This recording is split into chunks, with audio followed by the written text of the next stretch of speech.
2021년 새해에는 우리 주님 더 사랑하게 되시기를 축복합니다. 믿음 안에서 승리하게 되시기를 주님의 이름으로 축원드립니다. 할렐루야. 여러분, 하나님은 말씀으로 우리의 길을 지도하십니다. 하나님이 우리에게 당신의 뜻을 계시하시고 그 음성을 들려주시는 가장 확실한 방법, 가장 일반적이고 보편적인 방법은 항상 있고 살아있는 하나님의 말씀입니다. 히브리서 말씀에 보니까 하나님의 말씀은 살아있고 활력이 있다 선포하고 있는데, 같은 말씀을 여러 번 들어도 날마다 그 말씀이 새로운 이유는 말씀이 살아서 우리 안에 역사하고 있기 때문입니다. 때로는 본문 전체가 우리의 영혼을 감동시킵니다.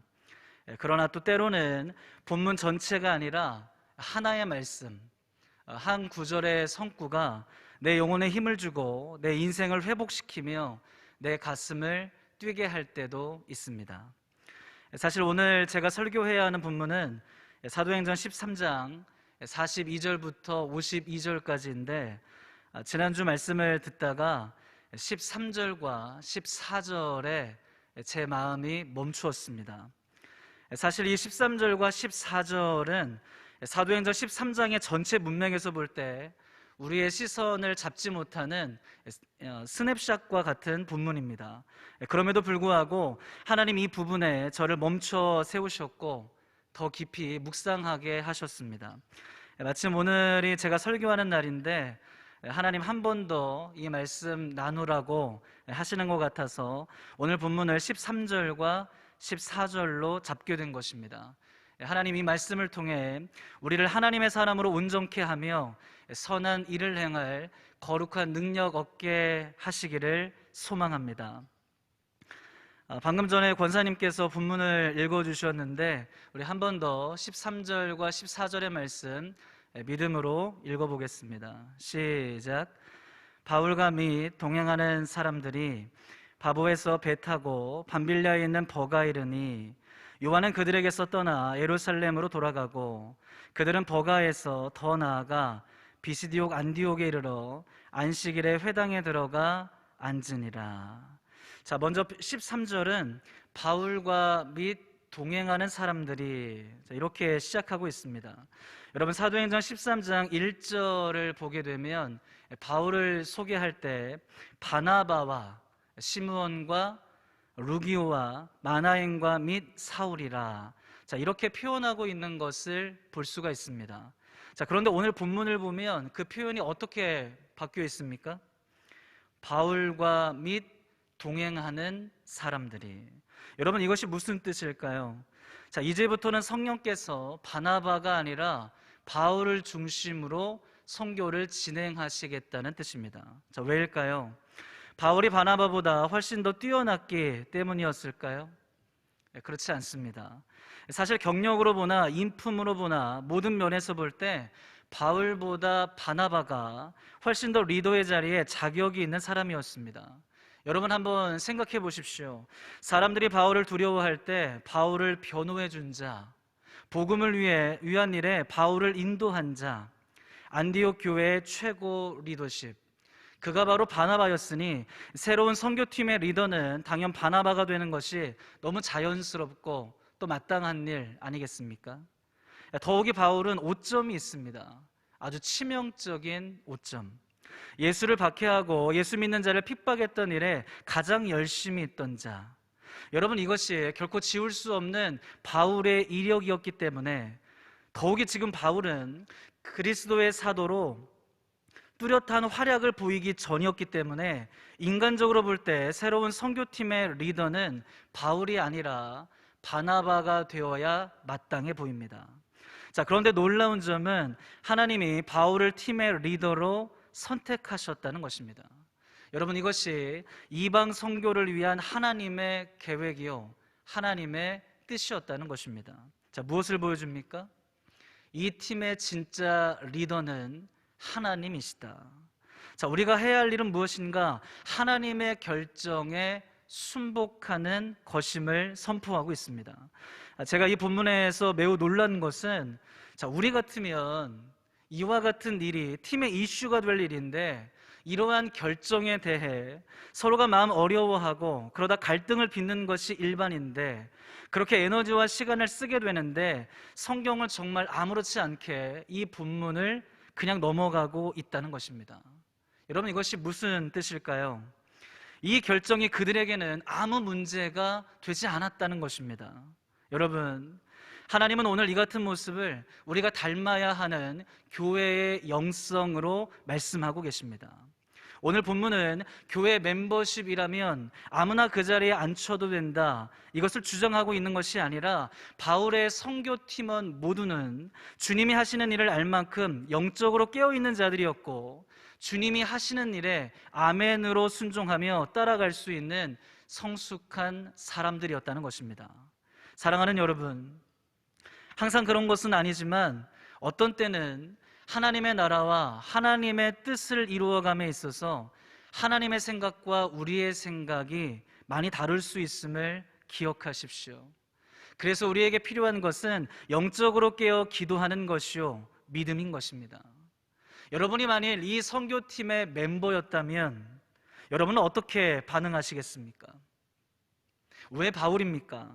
누가 봐도 이 팀의 리더는 바나바인데 만일 팀원 중 누군가가 이와 같이 문제를 제기하고 나섰다면, 다른 사람이 아니라 바나바가 마음 어려워하며 이 일을 냉소적으로 받아들였다면, 여러분, 그랬다면 이 팀은 선교해야 될 팀이 아니라 하나님의 나라가 필요한 선교지인 것입니다. 그러나 바나바를 비롯해서 팀원들은 모두 바울을 믿은 것이 아니라 바울을 통해 일하시는 하나님, 바로 그 하나님을 신뢰하고 하나님을 믿은 것입니다. 대단한 믿음이죠. 사랑하는 성도 여러분, 하나님은 우리 모두가 이와 같은 믿음을 가지고 주님이 하시고자 하는 일에 하나가 되기를 원하십니다. 우리의 생각, 우리의 경험, 우리의 지식이 아니라 하나님의 뜻이 무엇인지에 관심을 두는 교회, 그리고 그 뜻을 분별하며 그 뜻에 기꺼이 순종할 수 있는 넓은 마음과 믿음을 가진 교회. 하나님은 우리 모두가 그런 사람들, 그런 교회가 되기를 축복하고 계십니다. 여러분, 주님의 뜻은 결코 추상적이지 않아요. 주님의 뜻은 우리의 사역과 우리의 삶에 아주 구체적으로 드러나는 것입니다. 그러므로 우리가 주님의 뜻을 온전히 이루어가고 있는가, 그것을 확인하기 위해서는 13절과 같은 이런 놀라운 일들이 우리 가운데 확인되고 있는가, 하나님의 뜻에 기꺼이 순종하며 맡겨진 자리를 힘써 지켜가는 믿음의 흔적들이 과연 우리에게 있는가, 이것을 점검해 봐야 한다는 것입니다. 주의 뜻을 이루소서, 날마다 이것을 기도하지만 주의 뜻을 이루어가고 있는 실제 우리의 삶과 고백이 없다면, 그러면 여러분, 우리는 13절 첫 소절에서 막혀 있는 것입니다. 하나님은 우리 교회 이야기가 본문의 13절과 같이 주의 뜻에 순종하는 이야기로 가득 채워지기를 원하고 계십니다. 13절의 이야기를 써내려감에 있어 여러 가지 이유들로 인해 오랜 시간의 부딪힘과 또 상처의 흔적만이 남아있는 것이 아니라 주의 뜻을 구하는 교회이기 때문에 주님의 뜻이 일상이 되는 그런 교회가 되기를 선포하고 계십니다. 광주제일교회, 그런 교회 되기를 주님의 이름으로 축원드립니다. 자, 말씀을 계속 보겠습니다. 13절, 바울과 및 동행하는 사람들이 바보에서 배 타고 밤빌리아에 있는 버가에 이르니. 여러분, 여기에서 바보라고 하는 지역은 구브로, 오늘날로 말하면 키프로스 지역에 있는 섬을 가리킵니다. 자, 이곳은 사도행전 13장 6절에서 12절의 배경이 되는 곳인데, 이곳에서 사역을 마친 바울팀은 이제 배를 타고 약 180km 떨어져 있는 밤빌리아 버가라는 해안 도시에 이르게 됩니다. 자, 흥미로운 점은 성경이 버가에서의 선교 사역에 대해서는 전혀 말해주지 않고 요한에 대해서만 짧은 한마디를 쓰고 있다는 것입니다. 자, 무슨 내용입니까? 요한은 그들에게서 떠나 예루살렘으로 돌아가고. 여러분, 사도행전 13장 5절 한번 보시겠어요? 살라미에 이르러 하나님의 말씀을 유대인의 여러 회당에서 전할세. 자, 누구를 수행원으로 두었습니까? 자, 요한이죠. 그런데 오늘 본문을 보니까 그가 바울을 떠나 예루살렘으로 돌아갔다, 이렇게 기록하고 있습니다. 요한이 왜 돌아갔는지, 대체 무슨 일이 있었는지, 자, 이에 대해서는 아무런 설명이 없이 그저 돌아갔다는 결과만을 우리에게 보여주고 있습니다. 여러분, 성경에 불필요한 말씀이 있을까요? 없습니다. 푸른 마르고 꽃은 시드나 우리 하나님의 말씀은 영원히 서며 말씀의 1.1획도 결코 없어지지 않을 것입니다. 즉 13절에 기록된 요한에 대한 소개, 이 말씀 역시도 우리에게 불필요하지 않다는 것입니다. 사실 요한에 대한 기록을 빼고 곧장 14절로 가면 이 내용의 전개상 훨씬 더 매끄럽고 자연스러워 보입니다.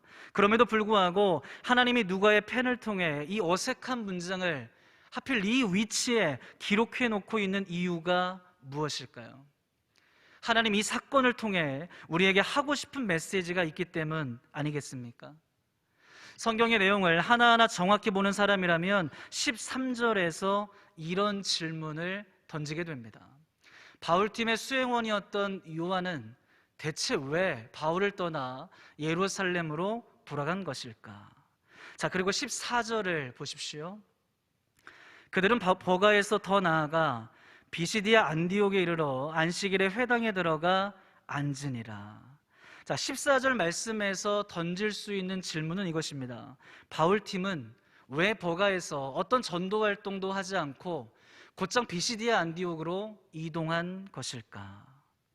마치 하나님은 성경을 읽고 있는 우리에게 이 부분을 연구해 보라고 과제를 주신 것 같습니다. 자, 이에 대해서 성서학자들마다 여러 의견들을 내놓고 있는데요. 그 가운데 앞선 두 가지의 질문. 첫째, 바울팀의 수행원이었던 요한은 왜 바울을 떠나 예루살렘으로 돌아간 것일까? 둘째, 바울은 왜 버가에서 전도 활동을 하지 않고 곧장 비시디아 안디옥으로 이동한 것일까? 이 두 가지 질문에 충족시킬 만한 의견은 다음과 같습니다. 아마도 바울은 밤빌리아 지역 버가에 이르렀을 때 육신을 쇠약하게 만드는 어떤 질병에 걸렸고 그 질병으로부터 노임을 받고자 급히 버가를 떠난 것으로 보는 견해입니다. 자, 이것을 주장하는 이유는 두 가지 사실 때문인데, 하나는 갈라디아서 4장 13절 때문이고 또 하나는 비시디아 안디옥의 지리적 특징 때문입니다. 자, 먼저 갈라디아서 4장 13절 우리 같이 읽어보겠습니다. 시작. 내가 처음에 육체의 약함으로 말미암아 너희에게 복음을 전한 것을 너희가 아는 바라. 여러분, 이 말씀은 바울이 갈라디아 교회에 보낸 편지의 일부입니다. 대부분의 학자들은 바울의 이 고백에 대해 이것은 남부 갈라디아 지역에 속한 밤빌리아 버가 아니면 비시디아 안디옥에서 일어난 일을 가리킨다고 보고 있습니다. 왜냐하면 갈라디아서는 바울의 1차 전도 여행 후에 기록된 서신이기 때문입니다. 만일 그것이 맞다면 바울은 분명히 이 지역에 이르렀을 때 어떤 육체적 약함을 호소했다는 것입니다. 실제로 당시 버가 지역에 유행했던 질병이 있었는데, 여러분, 그 질병은 급성 열병으로 알려져 있는 말라리아였다고 전해집니다. 이 병은 고열을 발생시키고 사람을 기진맥진하게 만드는 매우 괴로운 병으로 고대 헬라인과 로마인들이 가장 두려워했던 병 중에 하나로 잘 알려져 있습니다. 여러분, 이것은 바울이 급히 버가를 떠나 북쪽에 위치하고 있는 고산지대, 즉 비시디아 안디옥으로 간 거에 대해서도 설명을 해주고 있는 것입니다. 자, 왜냐하면 말라리아 질병으로부터 노임을 받으려면 해안 평야의 기후를 떠나 성격이 완전히 다른 고지대로 가야만 했기 때문입니다. 자, 실제로 바울이 급히 이동한 비시디아 안디옥은 버가에서 약 160km나 떨어진 해발이 1097m에 이르는 고지대였습니다. 더 중요한 점은 비시디아 안디옥으로 가는 이 길이 소아시아에서 가장 험난한 코스로 알려져 있는, 그리하여 산적들이 창궐한다고 알려진 타우루스 산을 넘어야 했던 길입니다. 자, 그러면 질문은 이것이죠. 왜 바울이 해안 도시를 떠나 강도의 위험이 있는, 그것도 아주 악명 높은 곳을 향해 이동했을까?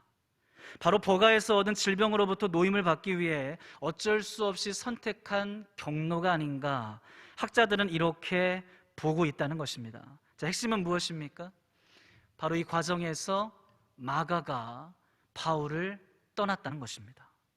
자, 학자들의 이러한 의견들을 제 나름대로 좀 더 쉽게 구성해서 이야기를 만들어 보았습니다. 여러분 한번 들어보십시오. 선교에 대한 불타는 열정으로 바울과 함께 동행했던 마가, 바보섬에 이르렀을 때만 해도 하나님이 하시는 놀라운 일들을 통해 그는 흥분을 감추지 못했다. 그 다음에는 또 어떤 일들이 일어날까? 복음의 능력을 기대하며 배를 타고 먼 거리를 항해해 왔는데 예상과 다르게 심각한 위기가 찾아왔다. 그것은 바로 불같은 목소리로 복음을 외쳤던 바울이 말라리아라는 질병에 걸려버린 것이다. 순간 선교팀은 멘붕이 왔고 매우 혼란스러웠다. 사실 할 수 있는 것이 아무것도 없었기 때문에 이들은 하나님께 간절히 기도했다. 하나님, 바울의 병을 낫게 해 주옵소서. 그러나 하나님의 역사는 일어나지 않았고 바울은 더 고통스러워졌다.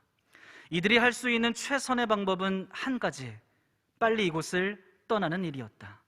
그래서 선택한 곳이 바로 비시디아 안디옥이다. 예상치 못한 선교의 여정, 치명적인 병에 걸린 선교팀의 리더 바울, 아픈 바울을 끌어안고 가장 험난하고 위험하다 불렸던 타우루스 산을 넘어야 했던 선교팀, 바로 그 여정에서 요한은 그만 포기를 선언한다. 그도 그럴 것이 너무 힘들었기 때문이다. 여러분, 물론 이 시나리오는 확실하지 않습니다. 그러나 앞선 두 가지의 질문, 바로 그 질문에 대해 성서학자들이 내놓은 자료들로 생각해 볼 수 있는 최선의 노력이라는 것입니다.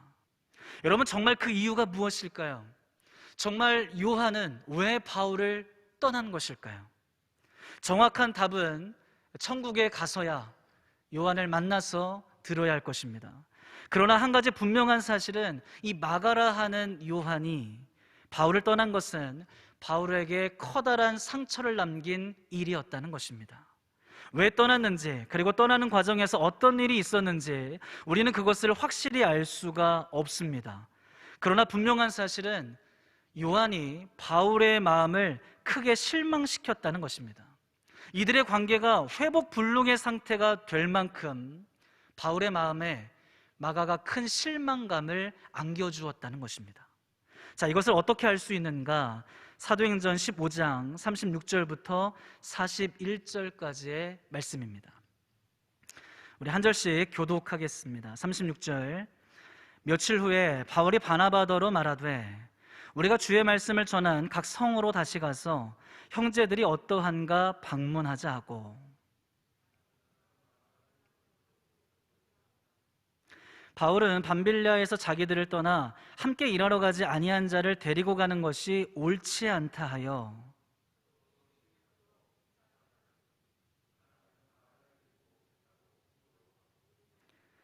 바울은 신라를 택한 후에 형제들에게 주의 은혜의 부탁함을 받고 떠나 수리아와 길리기아로 다니며 교회들을 경고하게 하니라. 자, 무슨 내용입니까? 마가라 하는 요한으로 인해 바울과 바나바가 심하게 다투었다는 것입니다. 자, 바나바는 요한을 다시 팀에 합류시키자, 자, 이것을 주장했죠. 그런데 바울은요, 안 된다. 합류시킬 수가 없다는 거예요. 여러분, 이게 무슨 뜻입니까? 바울의 마음이 여전히 마가를 용납하지 못하고 있습니다. 그 이유를 정확히 알 수는 없지만 용납할 수 없을 만큼 바울이 요한으로 인해 크게 마음이 상했다는 것만큼은 분명합니다. 자, 또 하나의 말씀 찾아보겠습니다. 골로새서 4장 10절, 나와 함께 갇힌 아리스다고와 바나바의 생질 마가와, 이 마가에 대하여 너희가 명을 받았음에 그가 이르거든 영접하라. 여러분, 골로새서는 바울이 쓴 서신입니다. 그런데 지금 바울이 뭐라고 말합니까? 마가를 영접하라. 우리의 시선을 사로잡고 있는 표현입니다. 다시 말해 세월의 흐름 속에 바울이 마가를 용서했다는 증거입니다. 바울이 1차 전도할 때가 약 47년에서 49년, 골로새서를 기록한 때는 약 60년에서 62년, 그러하니 약 10여 년의 세월 동안 바울의 마음 안에도 늘 요한이 있었던 것입니다. 그리고 마침내 마가라는 요한에게 용서와 화해, 사랑의 손길을 내민 것입니다. 같은 시기에 쓰여진 빌레몬서 1장 24절에도 보면 바울은 마가를 나의 동역자라고 부릅니다. 또 디모데후서 4장 11절 우리 같이 읽어보겠습니다. 시작. 누가만 나와 함께 있느니라. 네가 올 때에 마가를 데리고 오라. 그가 나의 일에 유익하니라. 여러분, 디모데후서는 바울이 임종을 앞두고 로마 감옥에서 쓴 마지막 서신입니다. 다시 말해 바울은 마지막 서신, 마지막 문안 인사에서 마가를 다시 언급하고 있는 것입니다. 네가 올 때 마가를 데리고 오라. 보고 싶다는 것이죠. 긴 세월 동안 가슴 한켠에 있었던 자가 마가였기 때문에, 그래서 더 미안하고 그래서 더 보고 싶은 것 아니겠습니까? 그러면서 그가 나의 일에 유익하다고 바울이 고백하고 있는 것입니다. 여러분, 여기에서 나의 일이란 무엇일까요? 바울에게 있어서 나의 일이란 예수의 복음을 전하는 일입니다. 이 일에 마가가 유익하다는 뜻은 마가가 복음에 대한 열정을 가지고 바울이 목숨 걸었던 바로 그 복음을 위한 일에 함께하고 있다는 뜻입니다. 여러분, 이 마가가 누구인 줄 아십니까? 우리가 잘 알고 있는 마가복음의 저자입니다. 마가복음 1장 1절 말씀 우리 함께 믿음으로 선포하겠습니다. 시작. 하나님의 아들 예수 그리스도의 복음의 시작이라. 여러분, 당시 로마 세계는 이 복음이라고 하는 단어를 황제와 연관지어서 사용했습니다. 황제의 생일 또는 황제가 새롭게 등극하던 날 로마의 모든 사람들은 이것을 복음이라고 그렇게 불렀습니다. 바로 그러한 로마 세계를 향해 마가가 당당하게 외치고 있는 것입니다. 진짜 복음은 로마 황제가 아니라 하나님의 아들 예수 그리스도이시다. 여러분, 이것은 목숨을 건 외침이죠. 이것이 바로 마가의 고백이요, 마가의 사명이었다는 것입니다. 오늘 말씀을 통해 하나님이 우리에게 주시는 메시지는 명확합니다.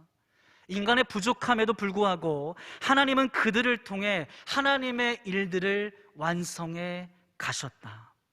여러분, 한번 생각해 보십시오. 여러분이 만일 바울의 절친이었다면, 그렇다면 마가에 대해서 어떻게 생각했겠습니까?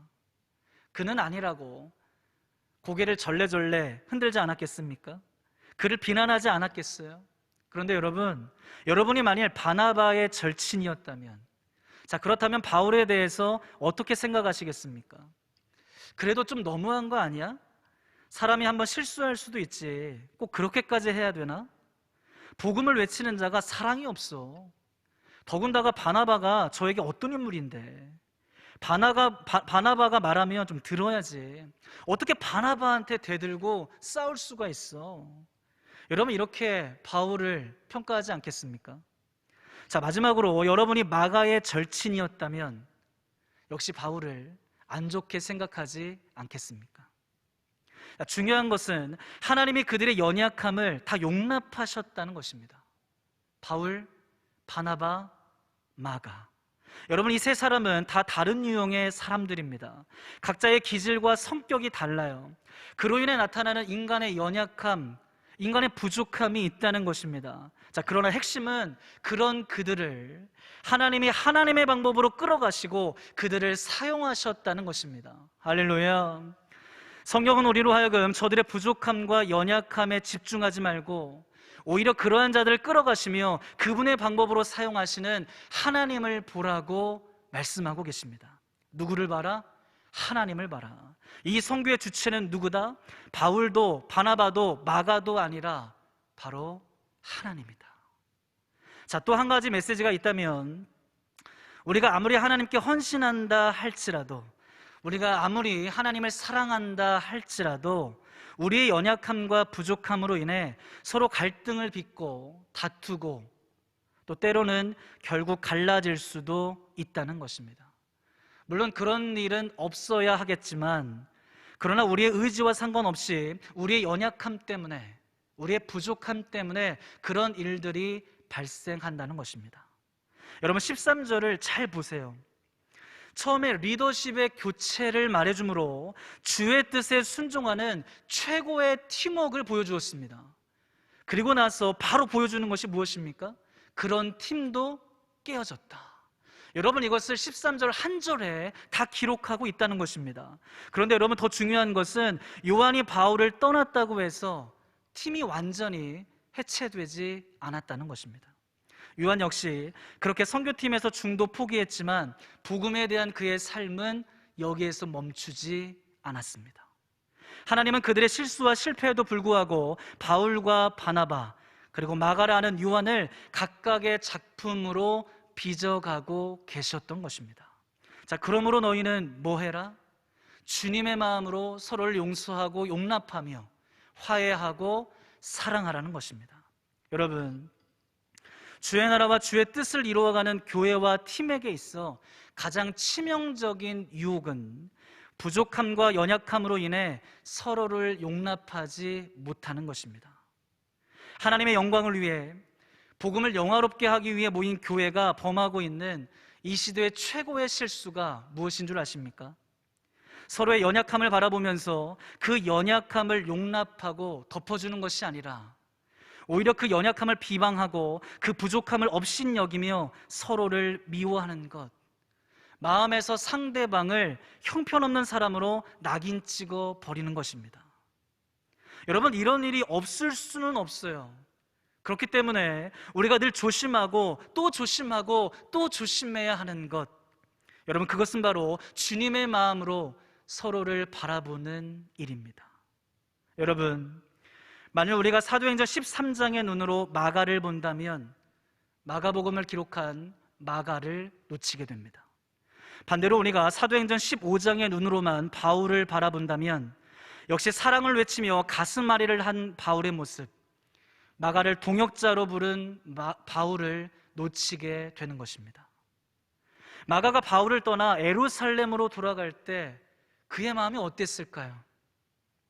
이방인 선교가 주의 뜻임을 공식적으로 인정한 예루살렘 사도회의 다음에 바울과 바나바가 자신 때문에 심히 다투고 서로 갈라졌다는 소식을 들었을 때 마가의 마음은 어땠을까요? 괴로웠을 것입니다. 그러나 어쩌면 그 실패가 마가로 하여금 마가복음을 기록한 진짜 마가의 모습으로 완전히 변화시켜 놓았는지도 모르겠습니다. 내가 그때 바울을 끌어안고 타우루스 산을 넘었어야 했는데 내가 다시는 그런 실수 반복하지 않으리라. 나도 바울처럼 목숨 걸고 그 길 가리라. 바울과 바나바에게 빚진 것 복음 증거로 갚으리라. 여러분, 마가가 그런 다짐 하지 않았겠습니까? 확실한 것은 마가가 타우루스 산이 아니라 그보다 더 높은 로마 세계를 무대로 목숨을 건 복음 전도자가 되었다는 사실입니다. 사랑하는 여러분, 오늘 말씀은 매우 짧지만 우리에게 참 많은 것을 묵상하게 만듭니다. 무엇보다 오늘 말씀은 우리에게 일어날 수 있는, 아니 너무 자주 일어나고 있는 그 일들을 보여주므로 우리가 무엇을 놓치고 있는지를 깨닫게 해주고 있습니다. 여러분, 성령 충만한 최고의 사람들이 모여있다 할지라도 인간이 모인 곳은 언제든지 깨어지고 부서질 수 있는 위험성을 가지고 있습니다. 교회도 마찬가지예요. 이런 일이 없을 수 없기에 그래서 하나님 오늘 본문을 통해 우리에게 하늘의 관점을 가르쳐주고 있는 것입니다. 모든 성도를 어떤 하나의 사건으로 평가하거나 판단하지 말고 그 성도를 만지시고 빚어가시는 보이지 않는 하나님의 손길을 신뢰하며 영원의 관점에서 그를 바라봐라. 여러분, 우리가 어떠한 사람을 평가할 때 그 사람의 상황이 어떠한지 전혀 읽어내지 못하고 그 사람이 지금까지 하나님 앞에서 어떤 인생을 살아왔는지 그것을 전혀 읽어내지 못한 채 그 사람의 부정적인 모습 하나만 가지고 그 사람을 평가해 버린다면 과연 그것이 옳은 것이겠습니까? 여러분이 만일 부모라면 자녀를 하나님의 눈으로 바라보십시오. 여러분이 만일 리더라면 팔로워를 그런 눈으로 바라보십시오. 마찬가지로 여러분이 자녀라면 부모를 그런 눈으로 보시고, 여러분이 팔로워라면, 그리고 리더를, 그리고 목회자를 그런 눈으로 바라보십시오. 누가 누구에게 불만이 있거든 서로 용납하여 피차 용서하되 주께서 너희를 용서하신 것 같이 그리하라. 하나님이 우리를 용서하신 것처럼, 하나님이 우리를 용납하신 것처럼, 하나님이 우리를 오래 참아주시고 하나님이 우리를 끝내 포기하지 않으신 것처럼, 하나님이 하실 일을 신뢰하며 하나님의 눈으로 서로를 바라보는, 아직 용서하고 용납하지 못한 사람이 있다면, 사랑하는 성도 여러분, 더 늦기 전에 찾아가셔서 화해의 손을 내미는 광주제일교회 모든 성도님들이 되시기를 주님의 이름으로 축원드립니다. 이 시간에 주신 말씀을 가지고 함께 기도하겠습니다. 살아계신 하나님,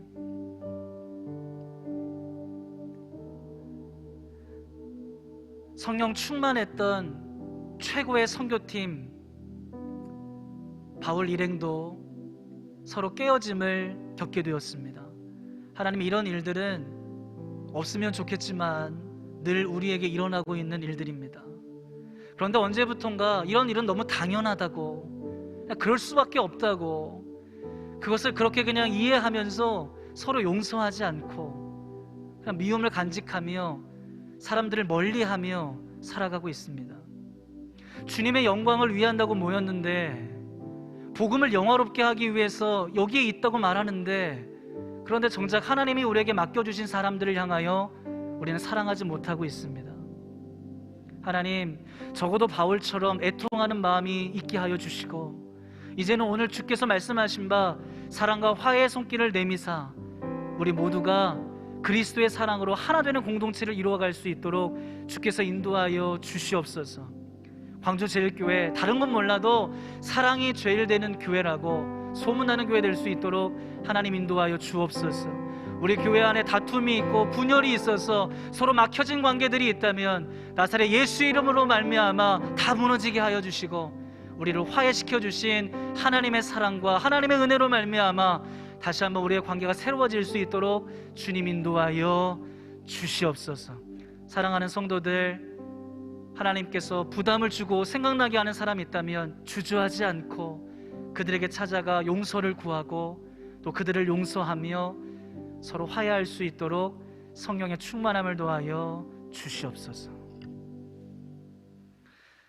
이제는 우리를 구원하신 예수 그리스도의 은혜와 하나님의 극진하신 사랑하심과 성령의 내주교통 함께 하시는 역사가 오늘도 주님 앞에 예배드리며 주의 마음으로 사랑과 화해의 손길을 내밀겠다 다짐하는 사랑하는 성도들과, 그리고 그러한 화해가 필요한 이 세계 위에 이제로부터 영원토록 함께 하옵시기를 간절히 축원하옵나이다.